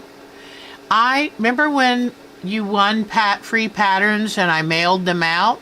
She wanted the hummingbird pattern. And there it is. She actually made it. I'm so tickled. So I think the Amazing Fortitude Amount of Work Award this week goes to Miss Bonnie. Yay, Bonnie. That is wonderful. Yay. All right, now let's see who we're going to next. I'm going to, let me see, did Miss Charlene sent me a couple new ones? Well, I can't, oh, these were quilt shows and then some things she did. Let me see. We'll just look through the quilt show pictures again because they're so wonderful. I love this. This is made by Clara in 1886. I think that was just a few years ago. That is gorgeous. Okay. Look at these pews. What a wonderful idea. And how easy is this to set up? You lay them over the pews. How wonderful. And here's some blocks that she is working on. Look at this cross-stitch quilt. Isn't that great? So some of you ladies who love doing cross-stitch, there could be a quilt in your future. Ladies like me who absolutely adore English paper piecing, but who aren't allergic to hexagons could make this one. This is that wonderful crazy quilt again. We love to see them, but like I told you last week, they don't have the value of a tried and true same age quilt. Isn't that funny? But there's just everyone saved those and the other quilts got used up. I love this. Look at these. The colors, the styles, little bit of everything for everyone. What a wonderful church to do this. This is our Charlene's, and I love it. It's of K-Fassic fabric. Just beautiful. Look at this. Isn't that nice? This is also Miss Charlene's. This was a garden gate quilt that we made as a group a couple years ago, probably 3 years ago. Look at her hollyhocks. Aren't they beautiful? I hope Miss Betty Meisner sees this because she grows beautiful hollyhocks and she will appreciate the work. And that cute little bumblebee. Look at that. So this is really nice. We get to go to a quilt show sitting in the comfort of our own home. Oh, one thing I did want to tell you. I am going to go this week and get that COVID shot. I'm not going to wait for that because I don't want to take any chances. Okay, I think that was the final picture, but way to go. And love, love, love it. I love when y'all send pictures. You just don't know. I love it. All right, who is next? Let's see. Miss Julie sent us a couple new, and even newer ones. So we've seen the dogwood little art quilt, and these are practice quilts so that she can practice her free motion quilting. Isn't that beautiful? And then now she has something wonderful to put up for spring. And look at the clematis. So, wonderful job. She has done some free motion machine embroidery. Love it. Then she sent this. This is, pardon me. This is all pollen. She sent this where she's trying to do applique figures. and make a quilt. And I love it. I love the folk look of it. How precious. And then, look, isn't this cute? And I loved cutting out all the fabrics and placing them down. And that is just so sweet. So thank you, Miss Charlene, for sending us those. You give us inspiration. I think that would be something really fun to do. Okay, so that was, I'm sorry, that was Miss Julie. I apologize, that was Miss Julie. Okay, oh, I haven't heard back from Miss Lisa. Gosh, I hope she's okay. And here is, I got to show this. I sent part of the center panel that I had done, a Mary Mayhem mystery. And I sent it to Mary because she said, oh, I love it, I'll finish it. Well, look at the finishing job she did. Isn't that just beautiful? Look at her borders. I love them. It looks like entredot. Are y'all familiar with that kind of lace insert that they put in muslin dresses at the turn of the 19th century? No, 20th century. Turn of the 20th. Isn't that beautiful? So, excellent, excellent work, Miss Mary. I'm going to send more quilts to her because she really does a good job with them. Let's see. I don't think we have a couple new ones. Let me double check that I didn't miss something. Oh, thank goodness I opened this up. Our Miss Polly, remember she was talking about doing a diorama? Look at this. And it is so cool the way she did it. And she put a mirror right here in the back of this diorama to give the illusion that that path keeps going. I love this. I think it is marvelous. So now let me go. Look at this. Here's another close-up. Look at how she did all of this. I'm wondering, are those crushed walnut shells that look like the gravel? I mean, smart, smart lady. I want to find out how she made these trees. It is just amazing. And you know what I love? It takes you back to school days when you had to make dioramas. But this one, you get to pick the subject. You get to make it. And I hope this sits on a shelf somewhere for you that you can walk by and smile every time you see it. Way to go. Oh, love it. Okay, so thank you, Miss Polly. Let's go back and see. I think we're just about done. Miss Vicky, I think, sent us... Yep, Miss Vicky sent us a couple new ones. And then after we finish looking at Miss Vicky's treasures, I'll show you my Dorset buttons. Yay! So, look at this. Isn't this... Oh my gosh, Miss Vicky, I don't know if you made this for yourself, but this is me all of the time. In fact, Mark and I will talk about, what do we want for dinner? We end up 25 minutes later, more confused than ever, and I call it analysis paralysis. So I love this. That is just perfect. And your hand embroidery is terrific. What a great way to practice and learn hand embroidery, but to make something you know you're going to enjoy. And look at her, beautiful, beautiful. Now, is this a daffodil or a narcissus? I sometimes get confused, but I know one thing, it's beautiful. It looks like down here she might have some blue-eyed grass. No, crocus. That's what I see, a little crocus down at the bottom. That's beautiful, Miss Jo. And this, I just can't get over. This is her three-dimensional. It's because of the butterfly and the wires for the antennae. I love the way she gave a three-dimensional look by her exquisite shading of this mushroom.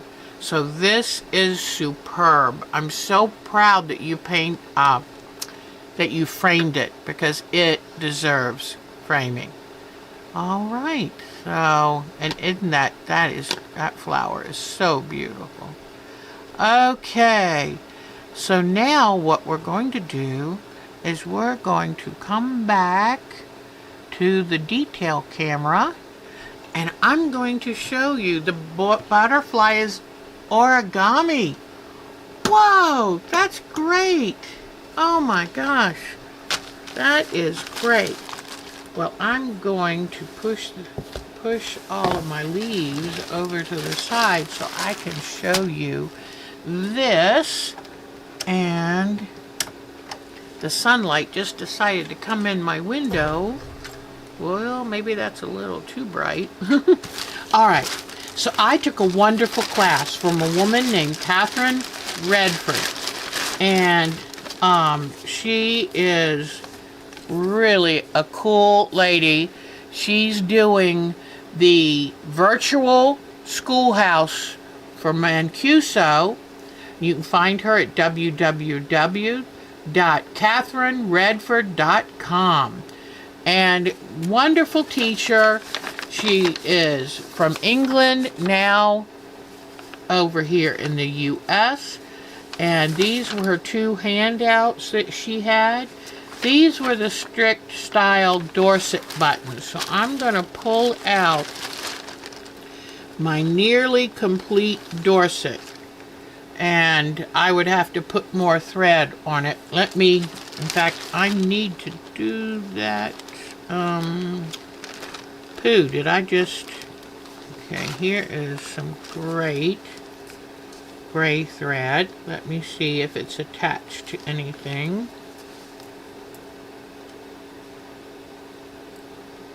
And I don't like tying knots on this unless I have to. It becomes a real pain. And the knots don't want to hold easily, so it's kind of tricky. Now, saying that, you tie a double square knot, and then, okay, let me just cut this here. Okay, I want to show Miss Mary how I finish this Dorset, and then I'm going to show you my beautiful sunshine button that I stuck with when it was so hard to try to do. And I'll give you my secret. I cheated, and I'll tell you how I did. And I don't think anyone... Whoops. Nope. I'm sorry. Gotta go this way. Okay, so this is how I'm going to join the 2 threads. And what I'm going to do, I don't know the correct name, but this would be a square knot that we would do, but I'm going to wrap it one more time. Okay? And all it does is it helps keep the square knot from coming undone as easily.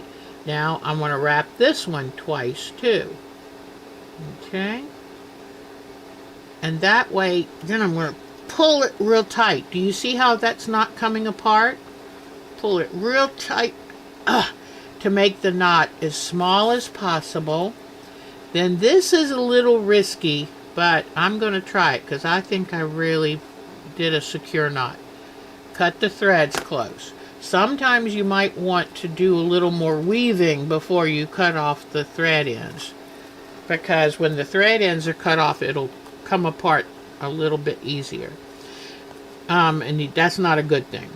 Alright, so I have done that cast on, which I will also show you that one more time. And in fact, I ordered some more rings so that I can have play this next year. So here the thread is coming out behind this spoke. These are now called spokes. Okay, it's coming out behind this spoke. So what I'm going to do is come over. There's the spoke. It's on that side. So 1 spoke, 2 spokes. Come over to the second spoke. Come up from the back. Then take and go 1 step back.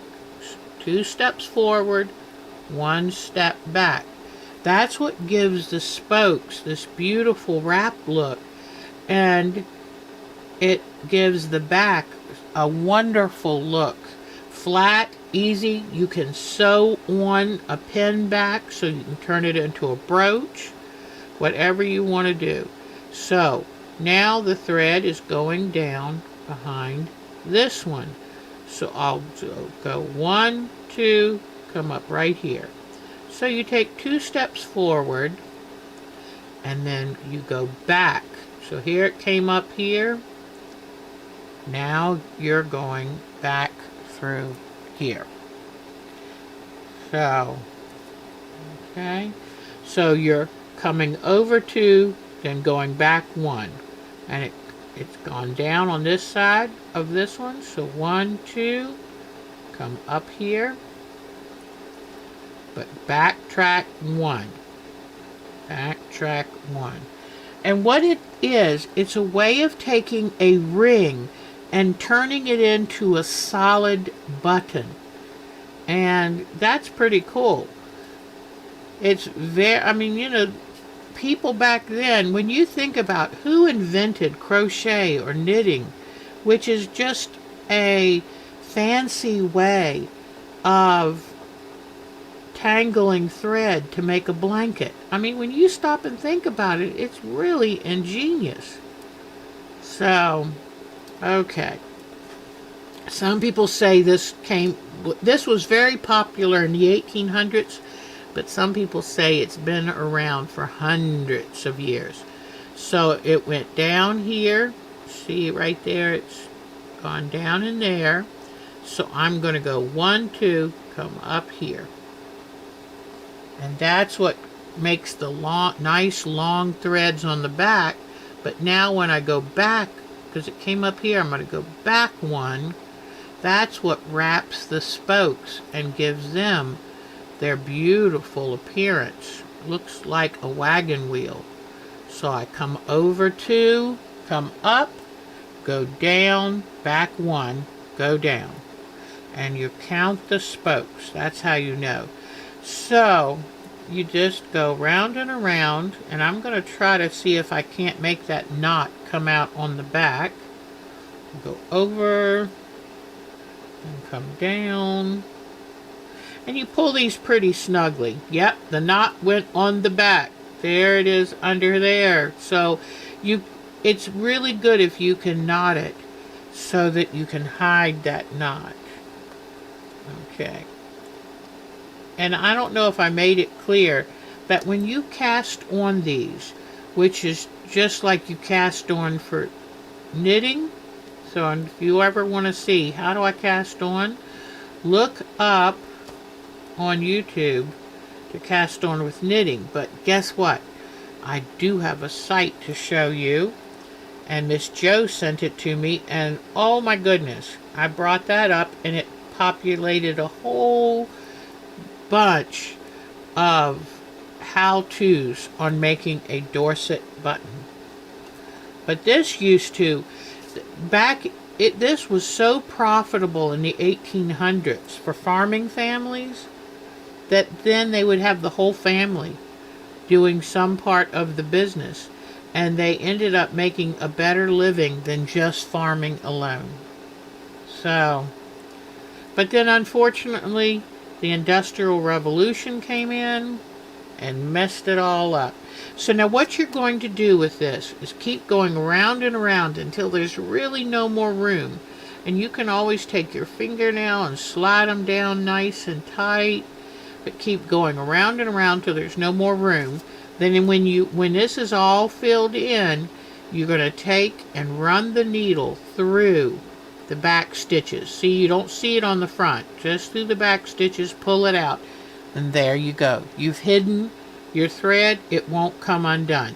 Some people then will leave a little piece here to help them to sew it on a garment or make it into something else. But there's all kinds of ways to vary that too, so that you could go 3, come back 2, whatever, and it'll make the weaving just a little different. Here's one that I started and I put a bead on it, and as I come around and around doing that same 2 forward 1 back, I can add extra beads. And I have some where I made the beads into a spiral, and I thought that was really pretty. And I ordered, and ordering some supplies for this next year, because Betty Meisner said she's doing the same thing I'm doing. We're keeping our head down and doing our crafts and trying not to go crazy. But, and I tell you, I feel for all of you. This is our happy place, but Mark said, please tell them that I've already lost thousands with the stock market crashing like it is. So, I'm not sure how this was going to make us great. But anyway, okay. Now, this is the shirtwaist buttons, and it's another way of taking a ring, which the rings came from sheep horns. When you had a sheep horn and you could cut across it, you would have a ring, and you would then turn it into these buttons. And so here is my button. That's this one right here. I haven't quite finished it, but these were tricky because you have to wrap them, and you don't want, until you do these little anchoring stitches, these little tiny, I think I was off camera. Until you do these little tiny anchoring stitches, they can just come right off. So this is that one. Then this one is this one right here. And these were another anchoring. You had to do the anchoring little stitches right there. But I think that's so pretty.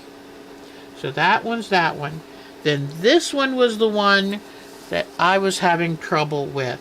I was having a terrible, terrible time trying to keep it from coming off. She talked to us about getting beeswax to put on the ring and to make it more sticky so the threads would stick to it. Well, you know what I did? Yep. That's what I did. Because you tie on your thread, tie it on, then you make 20 spokes. 20 spokes. That's a lot of spokes. 20 spokes. Then you start going where you only do a part, wrapping just a fraction each time until you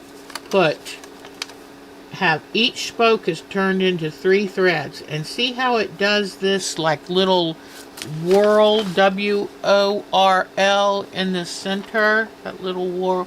Let me turn off this light. Sometimes when I turn on this light, it makes things really darker. But see how it makes this little whorl? Well, then what you do, see how you have 3 threads at each spoke line, and this whorl is made because you take a little side, you start wrapping across, just using a third of the circle at a time till you go all the way around twice, so that each spoke is now 3 threads. Then what you do is you come in and you put an anchor stitch. You put an anchor stitch. Here's one of my anchor stitches. Whoops. See right there, right at the end of my fingernail. That's an anchor stitch. That's an anchor stitch. Anchor, anchor. These are all anchor stitches, which then neaten all of that whorl. It's still there, but it's very much neater.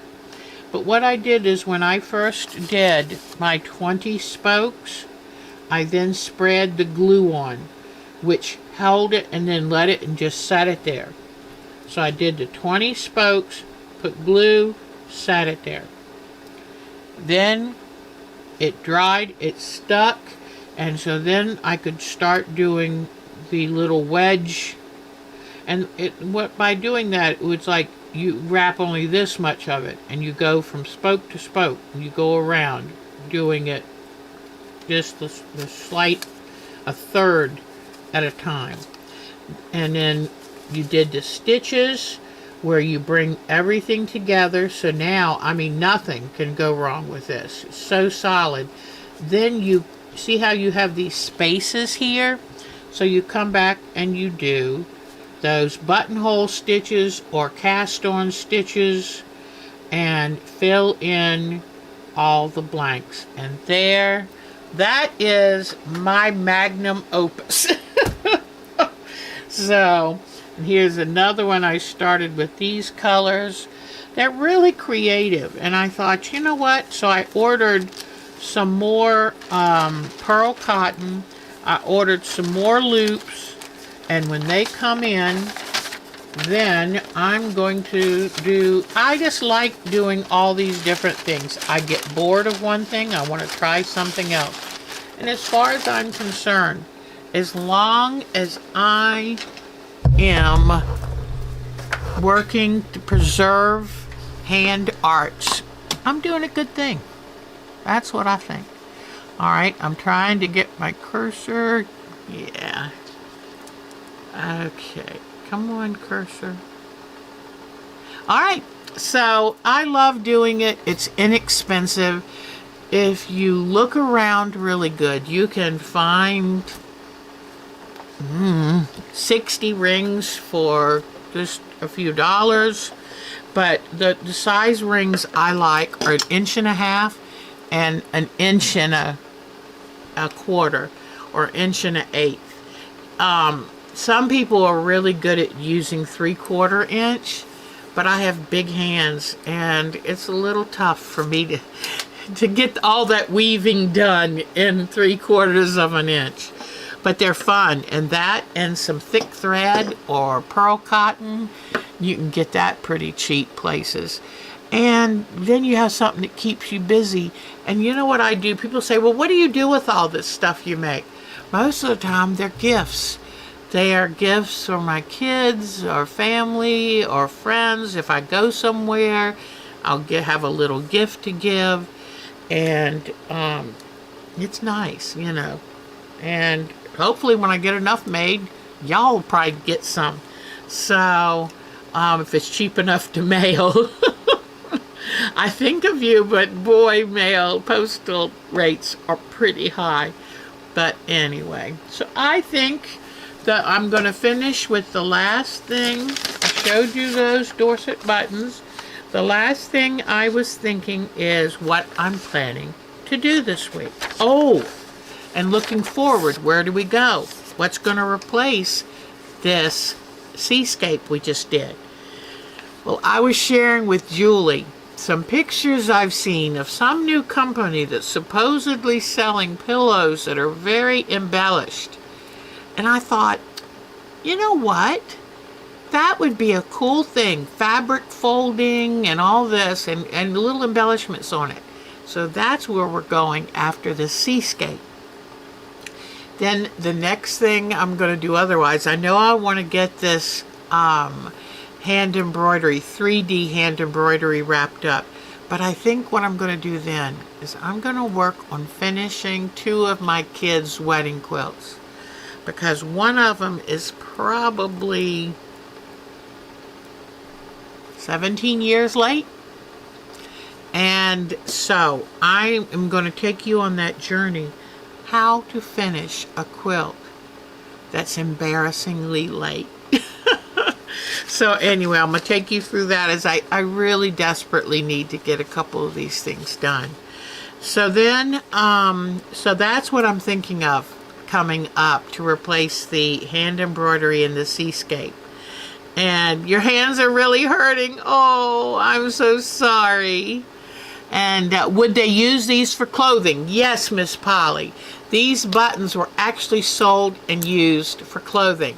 Metal buttons were extremely expensive, and turtle shell buttons and stuff were very expensive and very rare. So these were a way for the average person to be able to afford buttons. And a very good Dorset button maker could make 72 buttons a day. And they would get 3 shillings. And that meant everything. It meant the difference in starving and feeding a family well. So, and I love that kind of stuff. So, what am I planning on doing this week? I'm going to quilt that stencil quilt so I can show you next week. I'm going to finish hand binding and machine binding Katie's Sparrow Quilt and finish cleaning up the little wayward stitches, of which there were plenty. Then I'm going to finish that last row of the new Sparrow Quilt and start working at night. In the evenings, I will work on hand applique the borders that I showed you today. And then I still need to get my daughter-in-law's swirly Christmas tree quilt done and mailed to her.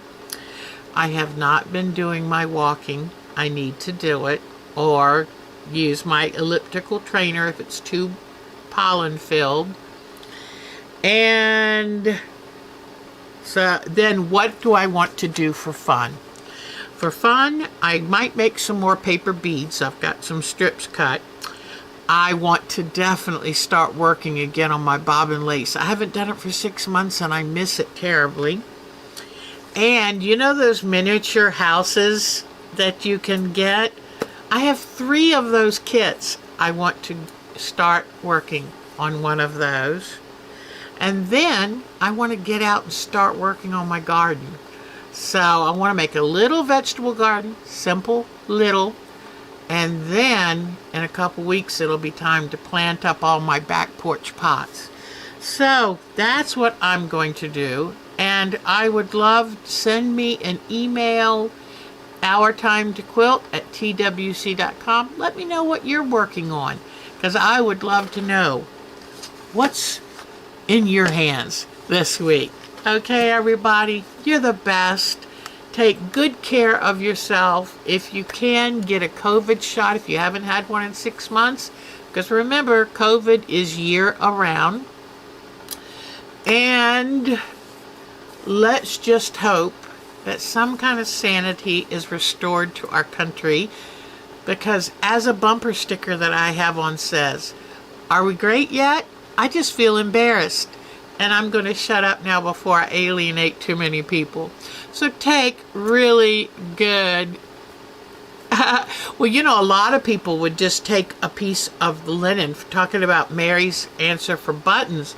They would take a piece of linen, stuff it with old odd bits of fabric, and then tie a rope around the gathered stem. And that would be their button. So...